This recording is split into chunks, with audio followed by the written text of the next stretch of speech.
Hi, I'm Dr. James Morris. I work at the University of Central Lancashire, and this video is all about careers in archaeology. So you've watched archaeology programs on telly, you've maybe watched Indiana Jones, played some Tomb Raider, and you've decided, hey, I kind of want to be an archaeologist as well. But what do archaeologists actually do?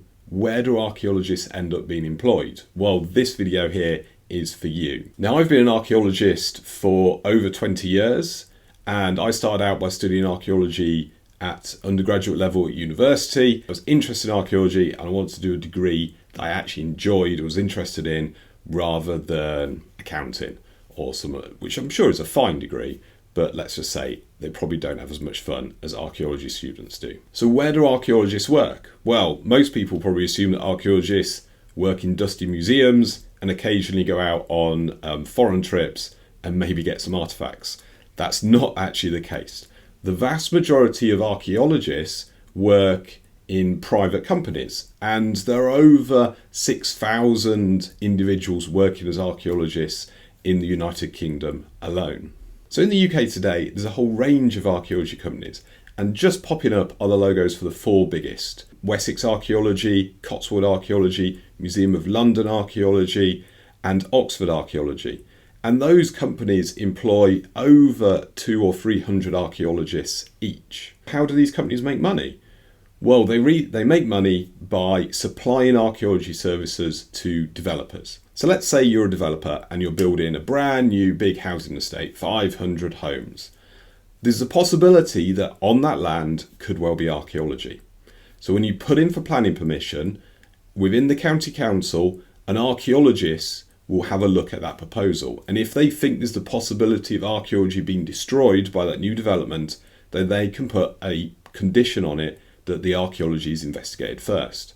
The developer then puts that out to tender, and the archaeology companies put bids in for that archaeology work. So it's exactly the same as other industries linked to development and construction. So how many archaeologists are there working in the UK? Well, a survey in 2020 found there's over 6,000 individuals working as archaeologists in the UK. And here's a nice graph showing you the increase in the number of archaeologists working in the UK since the 1980s.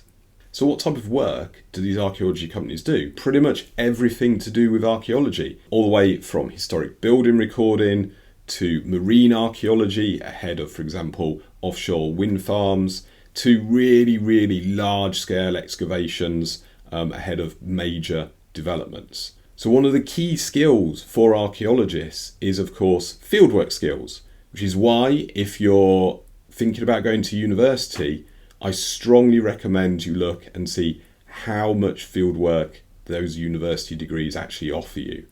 At UCLan, we offer 10 weeks, but I know at some universities it's as little as 2 weeks, or you could actually do the degree without any fieldwork experience at all. And a lot of the entry-level positions at archaeology companies are fieldwork positions. It's how a lot of people end up entering the discipline.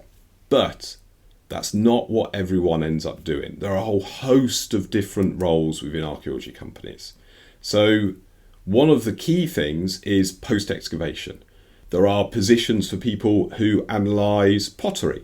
There are positions for people who analyse human remains, people who analyse animal remains. What those specialists do is they will record the material and then they will write a specialist report on it. But those specialist reports all need to then be amalgamated into a final report, and often a final publication on the archaeology. So just to give you an example, here's one that I was involved with. So this is the Walbrook Cemetery book by Moeller, and in here are sections that I wrote when I was a zoo archaeologist working for Moeller.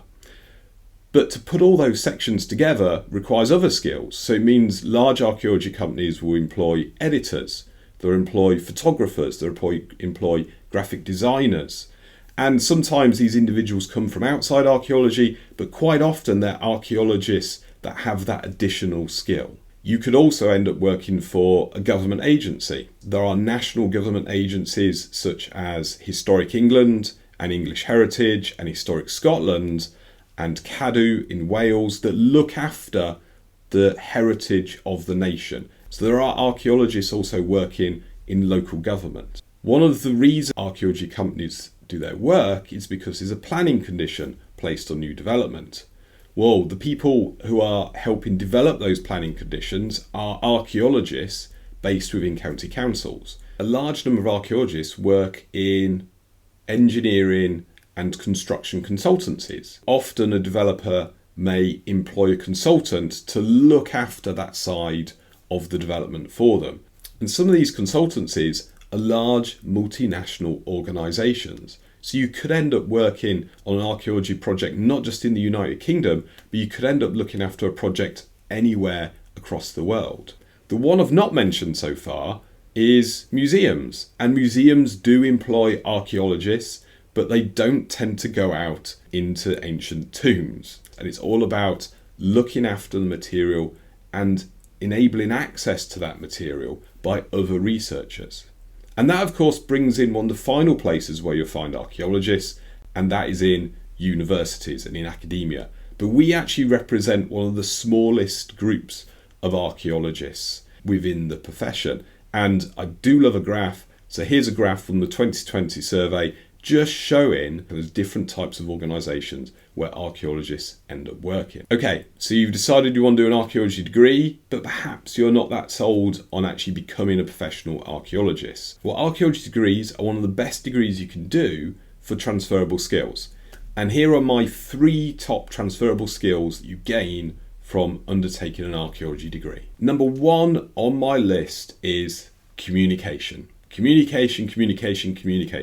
Whatever job you end up in, you're going to have to communicate with somebody. One of the things we do at UCLan is some of our assignments are based on those communication skills. So we have podcast assignments, we have presentation assignments, and what they're doing is they're teaching you real world valuable skills. So the ability to communicate is a real core skill for life that archaeology degrees teach you. Second skill for me is critical thinking. The ability to take different bits of data, bring it all together, critically evaluate it, and be able to then come to conclusions. That is a real key skill for archaeologists, and actually is a really sought after skill in many different graduate employers. The third most valuable skill that we learn as archaeologists is teamwork. Being able to work to solve a problem with others. Our students spend at least 4 weeks in the summer out on excavation, and sometimes those excavations are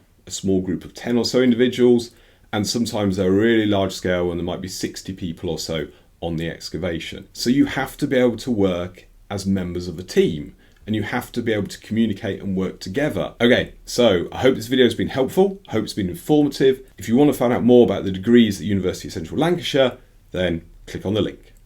Bye for now.